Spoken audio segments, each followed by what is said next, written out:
आज म आएको ठाउँ मेरो नजरले भ्रमण योग्य लाग्यो। चाइना र हङकङको बोर्डरमा रहेको ठाउँ, कुनै बेला यो ठाउँ जान परमिट चाहिने थिएछ। अझै पनि क्लोज एरिया नै भएर जानुपर्ने हुँदो रहेछ। चाइनाको जमिन टेकेर पार गरेपछि 300 वर्षभन्दा पुरानो ऐतिहासिक गाउँ भएर उकालो डाँडा चढ्दै जाँदा चाइनाको भाग सेन्जेन आँखा अगाडि देख्न सक्छौँ। हाइकिङ गर्दा चाइनाको सहर नजिकबाट देख्न सकिने हाइकिङ रुटहरू धेरै कम मध्ये यो एउटा रुट हुन सक्छ। यो हाइकिङ रुट संवेदनशील क्षेत्र मात्र नभएर ऐतिहासिक गाथा बोकेको ठाउँ पनि हो। आज म आएको ठाउँ चाहिँ लिङमाहाङ लिड माइन हो। आजको भिडियो सधैँभन्दा भिन्न तरिकाले बनाउने कोसिस गरेको छु। सेङ्सुईबाट लिङमाहाङ हुँदै लिङमाहाङ लिड माइनसम्मको भिडियो सुरुमा पेश गरेर लिङमाहाङ चुनको भिडियो अन्तमा राखिदिएको छु। आजको जर्नी अबको क्रममा सेङ्सुई एमटिआर यो भयो अनि यहाँबाट यसरी क्रस गरेर यसरी आए पछाडि चाहिँ अनि यो 59K लिङमाहाङको लागि चढ्नु पर्यो। यहाँनिर चाहिँ दुईवटा रहेछ है 59K, एउटा चाहिँ लिङमाहाङको लागि र अनि अर्को चाहिँ यङयुनवाईको लागि रहेछ।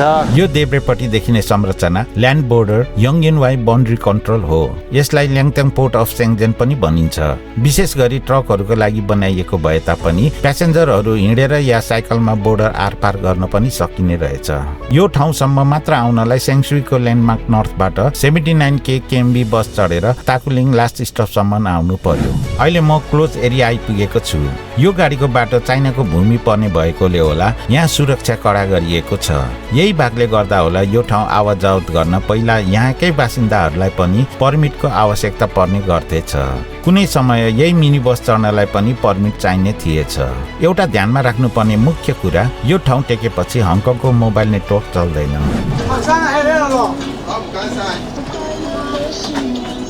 59K सेङ्सुई स्टेसन अनि लिङमाहाङ ल अब चाहिँ लिङमाहाङ लिड माइन जाँदै गरेको त्यो ठाउँ जानुलाई चाहिँ यहाँबाट जानुपर्ने रहेछ। 59K को सेकेन्ड लास्ट बस स्टप चाहिँ यो।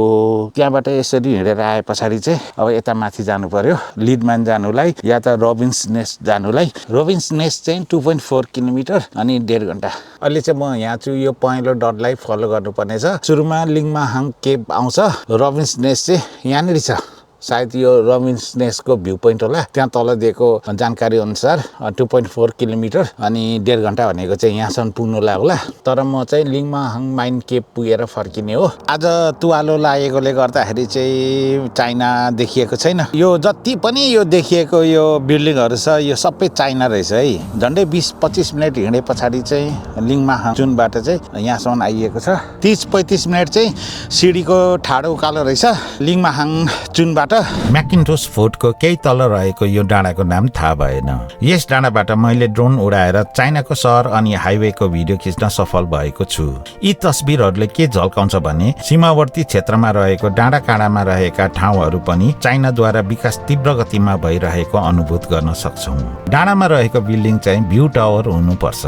यो क्षेत्र चाइना र हङकङको भूभागको ल्यान्ड बोर्डर भएकोले यो क्षेत्र संवेदनशील क्षेत्र हो। ब्रिटिस शासनकालमा 1949 र 1953 साल ताका इलिगल इमिग्रेन्ट ट्रेस पासिङ रोक्न 7 वटा फोर्टहरू बनाइएको रहेछ।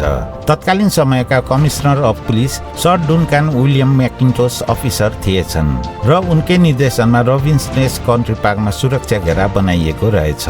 अहिले यो फोर्ट ग्रेड 2 हिस्टोरिक बिल्डिङमा परेको छ।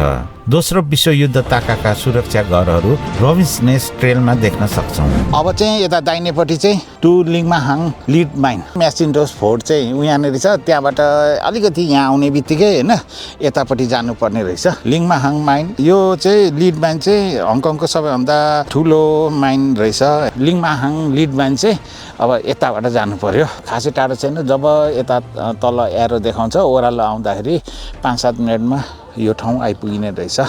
ल लिङमाहाङ लिड माइन चाहिँ अब इन्ट्री भयो।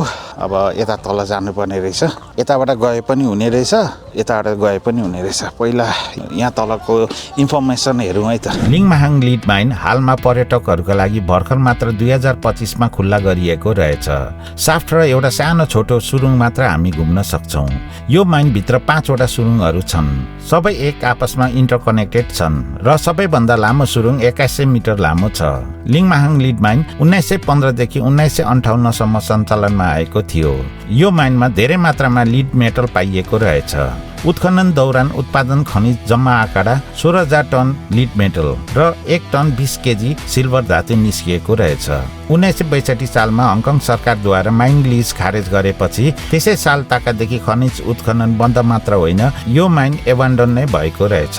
6 दशक बढी एबान्डन भएपछि यो ठाउँ प्रकृतिद्वारा हस्तक्षेप भयो र हालमा आएर केही प्रजातिका चमेराहरूको वासस्थान बनेको छ। चमेराहरूको प्रजाति बचाउन संस्था SSSI 1994 देखि सक्रिय बनेको रहेछ। साफ्टदेखि छिर्ने सुरुङको द्वारहरू हाम्रो लागि बन्द गरिएको छ। लगभग 5 दशक खनिज उत्खनन गरिएको यो ठाउँले बोकेको धेरै कथाहरू रहेछन्, जुन कथाहरू यहाँ समेट्न सकिन। यो ठाउँ आएर देखेपछि अनि रिसर्च गर्दै जाँदा यस ठाउँले फेरि पनि आउन मन बनाइदिएको छ। अब आउँदा चाहिँ पावरफुल लाइट बोकेर आउने छु, किनभने साफ्ट एरियामा लाइट जोडिएको छैन र जो कोही पनि आउन चाहनुहुन्छ भने टर्च लाइट बोकेर आउनु होला। यो ठाउँ लिमाङ चुङबाट 1.5 घण्टामा आरामले आएर फर्किन सक्ने रहेछौँ। लिङमाहाङ लिड माइनसम्म मात्रै आउँदा देख्न र अनुभूत गर्न सकिने भनेको सेन्सिटिभ क्लोज एरिया हिँड्न पाइयो, चाइनाको सहर नजिकबाट देख्न पाइयो, 300 वर्षभन्दा पुरानो हाका भिलेज देख्न पाइयो, वर्ल्ड वार II ताकाका वोर रिलिक्स देख्न पाइयो, खनिज उत्खनन गर्ने ठाउँ देख्न पाइयो र हाइकिङको मजा त आफ्नो ठाउँमा छँदैछ। यो ठाउँ टाढो भए तापनि घुमेर आनन्दित हुने ठाउँ रहेको मैले महसुस गरेको छु। निकै मान्छे हुँदो रहेछ है यहाँनेरि। जस आज पनि निकै मान्छे भेटियो, फोटोसुट गर्नेहरू पनि फोटोसुट गरिरहेछन्। अब यतापट्टि टुरिस्टहरू। लिङमाहाङ भिलेज 300 वर्षभन्दा बढी पुरानो गाउँ हो। लिङमाहाङ भिलेज नर्थ हङकङको न्यू टेरिटोरिजको एउटा सानो गाउँ साउथकोक एरियामा पर्ने ताकुलिङ डिस्ट्रिक्ट अन्तर्गत पर्दछ। सीमावर्ती क्षेत्र भएकोले चाइनाको सेङ्जेन ग्वाङडङको गाउँले लिङमाहाङ भिलेज जोडिएको छ। यस गाउँको पूर्वमा यङयुनवाई र पश्चिममा हुङफालेङ पर्दछ। सेङ्जेन रिभर यो गाउँ भएर बग्छ र यो गाउँको खोलाको पुललाई इन्टरनेसनल ब्रिज भनिन्छ। यो पुल पनि हिस्टोरिक बिल्डिङ ग्रेड 3 मा पर्दो रहेछ। यस गाउँका अरू हिस्टोरिक बिल्डिङमा पर्ने संरचनाहरू इप एन्सेस्ट्रल हल, कुन एन्सेस्ट्रल हलहरू ग्रेड 3 मा पर्दछन् र कोङसानको म्याकिन्टोस फोर्ट चाहिँ ग्रेड 2 मा पर्दछ। यो क्षेत्र सीमावर्ती क्षेत्र हुनाले कुनै बेला 59K मिनी बस चढ्नलाई अनि लिङमाहाङ रोडमा पर्ने वाङ लेक र लिङमाहाङ बीचको रोडको भाग क्लोज एरिया पर्ने भएकोले पर्मिटको आवश्यकता पर्थ्यो। हालमा आएर पर्मिटको आवश्यकता पर्दैन र क्लोज एरिया हिँड्न पनि सकिने रहेछ। लिङमाहाङ भिलेजमा चाइनाबाट आएर बसेका हाका जाति इप, लाओ, सिन र कुन गरेर 4 थरका हाकाहरू यो गाउँको रैथाने बासिन्दा रहेछन्। यो गाउँमा इटाका घरहरू खण्डहरको रूपमा अझै पनि देख्न सक्छौँ। 5-6 दशकका घरहरू बसोबासविहीन भएका घरहरू पनि छन्। यो गाउँमा साना साना मन्दिरहरू धेरै देखे। एन्सेस्ट्रल हलहरू रिनोभेट गरेर राम्रो अवस्थामा रहेको भेटेको छु। यस गाउँमा भएको पोखरीले पनि यस गाउँको शोभा दिएको छ। मात्र आधा घण्टा छुटाउनु भयो भने लिङमाहाङ भिलेज अवलोकन गर्न सक्नुहुनेछ। अन्तिमसम्म हेरिदिनु हुने सम्पूर्णलाई धेरै धेरै धन्यवाद। हवस् त अर्को भ्लगमा भेट्नेछौँ भन्दै आजको भ्लगबाट बिदा माग्दछु। नमस्कार।